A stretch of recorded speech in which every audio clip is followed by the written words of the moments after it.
আসসালামু আলাইকুম। ৩৬ J24-এ সবাইকে স্বাগতম। দেখুন আজকের বিশেষ প্রতিবেদন। এক বিশাল সমাবেশের ঘোষণা দিয়েছে বাংলাদেশ ইসলামী আন্দোলন চরমোনাই। ২৮ জুন ইসলামী আন্দোলনের ডাকা মহাসমাবেশে সংহতি জানিয়েছে জামায়াতে ইসলামী। এই প্রথম আনুষ্ঠানিকভাবে চরমোনাইয়ের মহাসমাবেশে জামাতকে দলগতভাবে আমন্ত্রণ জানিয়েছে ইসলামী আন্দোলন। এ ব্যাপারে জামাত শিবির ঘনিষ্ঠ অনলাইন মিডিয়া বাঁশের খেল্লা লিখেছে, ২৮ জুন ঐতিহাসিক সোহরাওয়ার্দী উদ্যানে মহাসমাবেশের ডাক দিয়েছে ইসলামী আন্দোলন বাংলাদেশ। সংহতি প্রকাশ করেছে বাংলাদেশ জামায়াতে ইসলামী।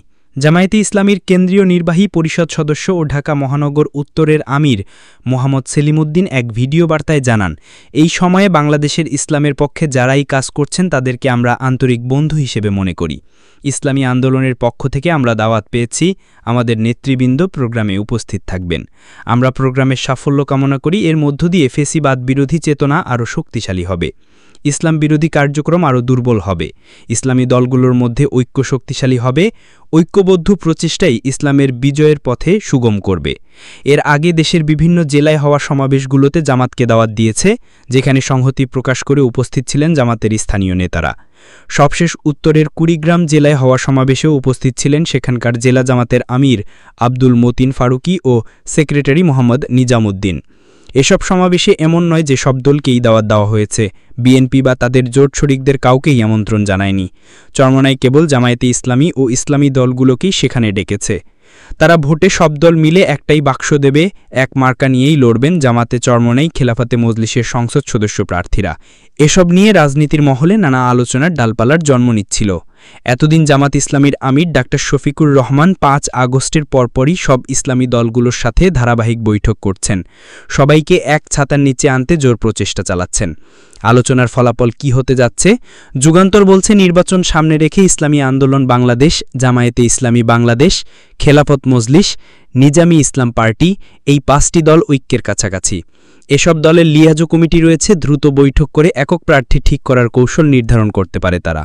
এছাড়া আরও যেসব দল বাইরে আছে তাদের সঙ্গেও ধারাবাহিকভাবে মতবিনিময় করার সিদ্ধান্ত আসতে পারে। উদ্দেশ্য একটাই, জোটকে বড় করা। এছাড়া ইসলামী front Bangladesh, Bangladesh supreme party, Bangladesh ইসলামী ফ্রন্ট, জাকের পার্টি, এ ৪ দল মিলে একটি জোট করার পরিকল্পনা রয়েছে। যদিও এই দলগুলো অনেক ছোট, তাদের ভোটের পরিমাণ অনেক কম।